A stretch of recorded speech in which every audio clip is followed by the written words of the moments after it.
하늘 위 10km에서 200톤짜리 쇳덩이가 시속 900km로 날아가는데 솔직히 이거 말이 됩니까? 냉장고도 2층에서 떨어뜨리면 박살나는데 여객기는 에베레스트보다 높은 곳에서 태평하게 떠다니고 있습니다. 그럼 질문 하나, 비행기는 떠 있는 걸까요? 아니면 떨어지지 않게 버티는 걸까요? 더 웃긴 건 승객들은 그 안에서 땅콩 까먹으면서 영화나 보고 있다는 거죠. 사실 비행기는 떠 있는 게 아니라 끊임없이 추락하면서 동시에 밀어 올려지고 있는 겁니다. 마치 자전거 타는 것처럼 멈추는 순간 넘어지는 거거든요. 단지 우리가 모를 뿐 그 안에는 물리학의 치밀한 줄타기가 숨어 있습니다. 오늘은 비행기가 어떻게 중력을 속이고 하늘을 나는지 그 황당한 속내를 파헤쳐 보겠습니다. 일단 기본부터 짚고 가야 하는데요. 비행기에는 4가지 힘이 동시에 작용합니다. 양력, 중력, 추진력, 항력이 바로 그것이죠. 쉽게 말하면 양력과 중력은 위아래 줄다리기, 추진력과 항력은 앞뒤 줄다리기입니다. 이 4가지가 절묘하게 균형을 이루지 못하면 비행기는 그냥 하늘에서 떨어지는 고철 덩어리가 되는 겁니다. 중력은 당연히 비행기를 아래로 잡아당기고 양력은 그 반대로 위로 밀어 올리죠. 추진력은 엔진이 만들어내는 힘으로 비행기를 앞으로 밀고 항력은 공기 저항으로 앞으로 나아가는 걸 방해합니다. 4가지 힘이 팽팽하게 맞서는 순간 비행기는 비로소 안정적으로 날 수 있는 거죠. 그럼 양력이라는 게 도대체 뭐냐? 이게 핵심입니다. 비행기 날개를 자세히 보면 위쪽은 볼록하고 아래쪽은 평평한데 이게 우연이 아니거든요. 공기역학적으로 완벽하게 계산된 모양입니다. 비행기가 앞으로 움직이면 날개 위쪽 공기는 형태 때문에 더 빨리 흐르도록 가속되고 빨리 흐르는 공기는 압력이 낮아지는 베르누이 원리가 작동하죠. 반대로 날개 아래쪽 공기는 천천히 흐르면서 압력이 높아지고 그 압력 차이가 비행기를 위로 밀어 올리는 겁니다. 이게 바로 양력의 비밀인데 단순히 공기 암 차이만으로는 설명이 부족합니다. 날개가 약간 기울어진 각도, 즉 받음 각도 중요한 역할을 하거든요. 날개가 공기를 아래로 밀어내면 뉴턴의 제3법칙에 따라 반작용으로 비행기가 위로 떠오르는 힘을 받는 거죠. 요점은 베르누이 대 뉴턴 싸움이 아니라 실제 날개는 둘이 동시에 작동한다는 겁니다. 그런데 이 양력이라는 게 공짜로 생기는 게 아닙니다. 비행기가 빠르게 움직여야만 충분한 양력이 발생하거든요. 그래서 이륙할 때 활주로를 미친 듯이 달리는 겁니다. 보통 시속 250에서 300km 정도는 되어야 양력이 비행기 무게를 이기고 뜰 수 있죠. 속도가 느려지면 양력도 줄어들고 결국 비행기는 떨어집니다.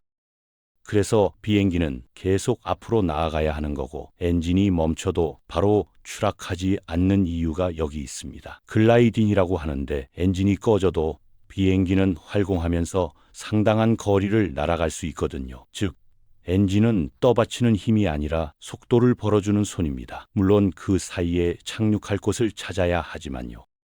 이제 추진력 얘기를 해볼까요? 엔진이 하는 일은 간단합니다. 공기를 뒤로 강하게 뿜어내는 거죠. 뉴턴의 제3법칙, 작용과 반작용의 법칙이 여기서도 적용됩니다. 엔진이 공기를 뒤로 밀면 그 반대 방향으로 비행기가 앞으로 나가는 겁니다. 로켓이 불을 뿜으며 하늘로 치솟는 것도 같은 원리고 새가 날개를 아래로 내려치며 날아오르는 것도 마찬가지죠. 비행기 엔진은 엄청난 양의 공기를 빨아들여서 연료와 섞어 폭발시키고 그 폭발 에너지로 공기를 뒤로 쏴내는 겁니다. 그 힘이 비행기를 밀어내는 거고 그래서 엔진이 강력할수록 더 빠르게 날 수 있는 거죠. 그런데 앞으로 나아가려고 하면 공기 저항, 즉 항력이 발목을 잡습니다. 공기도 물체거든요. 눈에 보이지 않아서 그렇지 공기를 헤치고 나아가려면 힘이 필요합니다. 비행기가 빠르게 날수록 항력은 기하급수적으로 커지죠. 그래서 비행기 설계에서 공기역학이 중요한 겁니다. 날렵하고 유선형으로 만들어야 공기 저항을 최소화할 수 있거든요. 비행기가 둥그스름한 튜 모양인 이유도 날개가 얇고 매끈한 이유도 전부 항력을 줄이기 위해서입니다. 항력을 줄이면 연료도 적게 들고 더 빠르게 날 수 있으니까요. 자, 그럼 이 네 가지 힘이 실제로 어떻게 균형을 이루는지 볼까요? 비행기가 일정한 고도로 순항할 때는 양력과 중력이 정확히 같고 추진력과 항력도 정확히 같습니다. 완벽한 평형 상태인 거죠. 그런데 이 평형을 유지하는 게 생각보다 어렵습니다. 비행기는 끊임없이 움직이고 바람이 불고 난류가 생기고 연료가 소모되면서 무게가 변하거든요.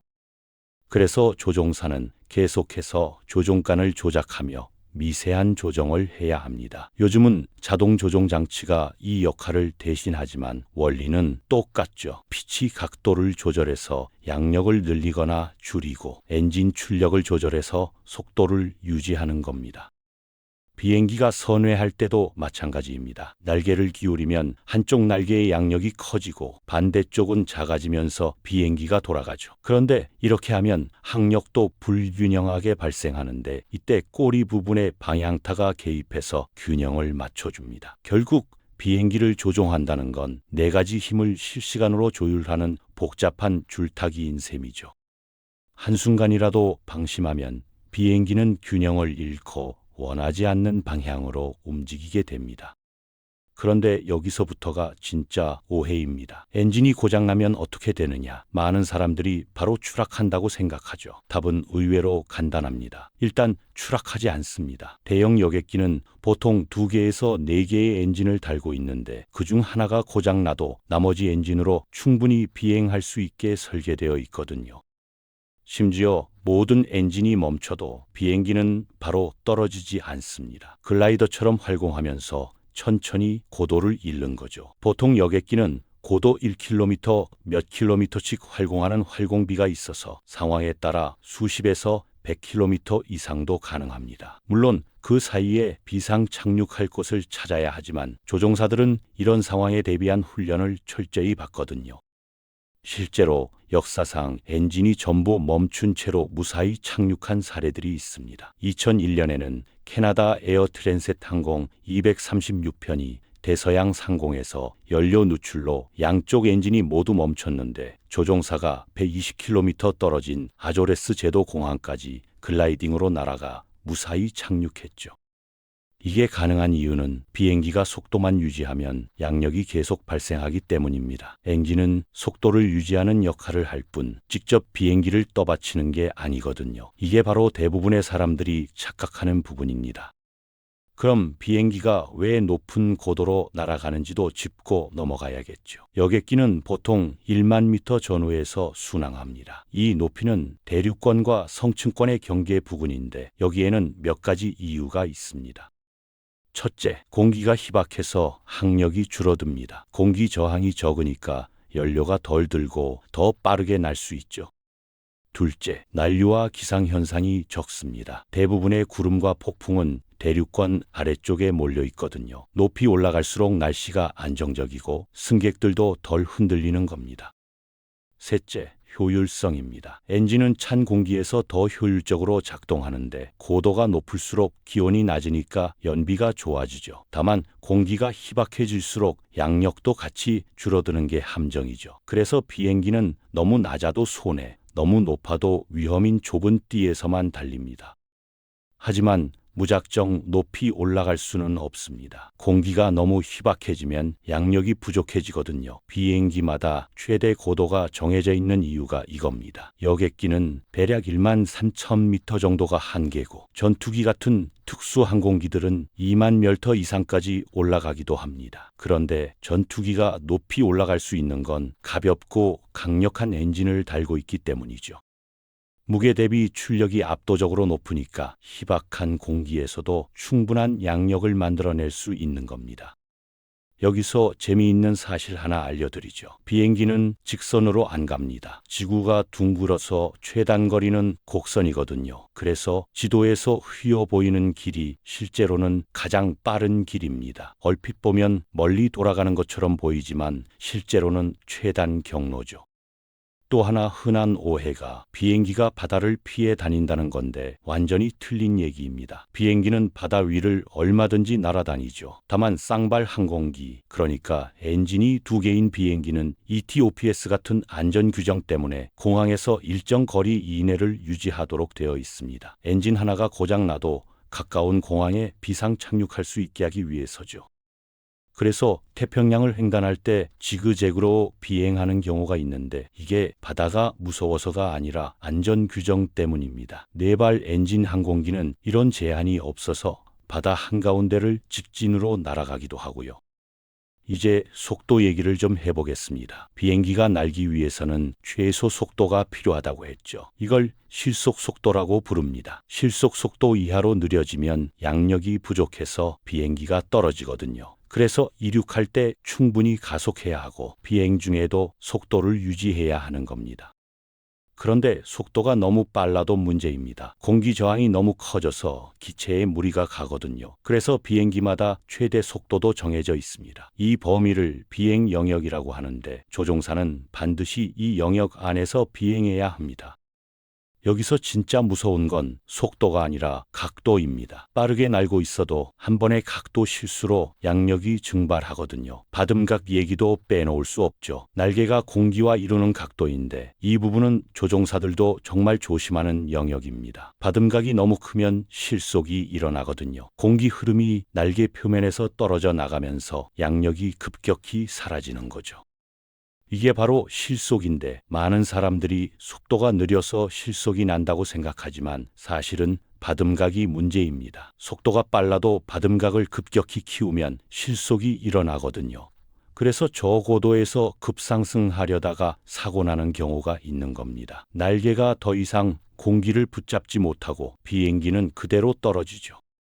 조종사들은 실속을 피하는 훈련을 철저히 받습니다. 실속 경보음이 울리면 즉시 조종관을 앞으로 밀어서 바듬각을 줄이고 속도를 회복해야 하거든요. 본능적으로는 조종관을 뒤로 당겨서 기술을 올리고 싶겠지만 그러면 바듬각만 더 커져서 상황이 악화됩니다.